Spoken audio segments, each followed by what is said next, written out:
কলকাতার মির্জা গালিব স্ট্রিটে হোটেলে আগুনে নারী ও শিশুসহ অন্তত ৯ জনের মৃত্যু হয়েছে। এর মধ্যে ৮ জনই বাংলাদেশি, যাদের মধ্যে ৩ জনের বাড়ি কুষ্টিয়ায়। তারা হলেন দেবাশিস দত্ত, তার স্ত্রী ও শিশু সন্তান। এ নিয়ে আরও জানাতে কুষ্টিয়ার আরোয়ারাপাড়া থেকে যুক্ত হচ্ছেন মেজবাউদ্দিন পলাশ।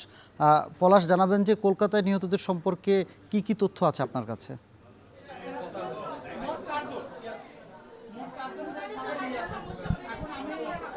সানি, দেখছেন যে এই খবরে কিন্তু এখন তার দেবাশিস দত্তর বাড়িতে কিন্তু ভিড় করছেন তার স্বজন এবং তার যে সহকর্মীরা, তারা ভিড় করছেন।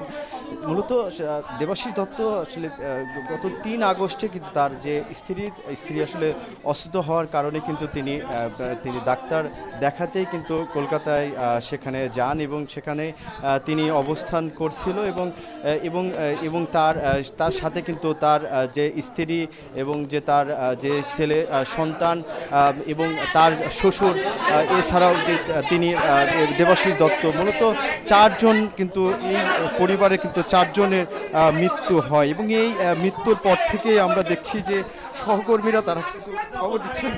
মূলত আসলে দেবাশিস দত্ত এই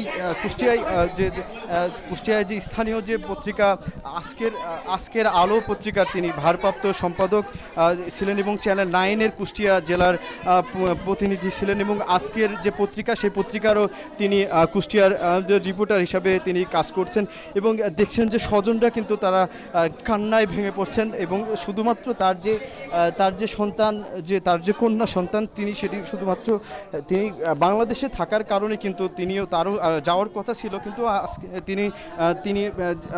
তিনি শুধুমাত্র আসলে কুষ্টিয়ায় ছিলেন এবং এছাড়া এতেই কিন্তু আসলে তিনি এখন কুষ্টিয়াতেই রয়েছেন এবং এই ঘটনার আমরা দেখেছি যে মূলত আজকে কিন্তু তার কিন্তু ফেরার কথা ছিল। আজকে কিন্তু তার এই যে কুষ্টিয়ায় যে বাসায়, সেখানে কিন্তু আসলে ফেরার কথা ছিল। এই কারণ এতে কিন্তু তিনি এরকম তো অনেক সহকর্মীর সাথে কিন্তু কথা হয়েছে যে কেননা আসলে এই যে তার যে চিকিৎসা, সেটি শেষে কিন্তু আজকে ফেরার কথা ছিল, কিন্তু সেটি কিন্তু আসলে এখন কফিন হয়ে আসলে মূলত ফিরতে হচ্ছে এবং মূলত এই ঘটনার পর থেকেই যে দেখছেন যে আমার কাছে এই ছিল কুষ্টিয়া থেকে।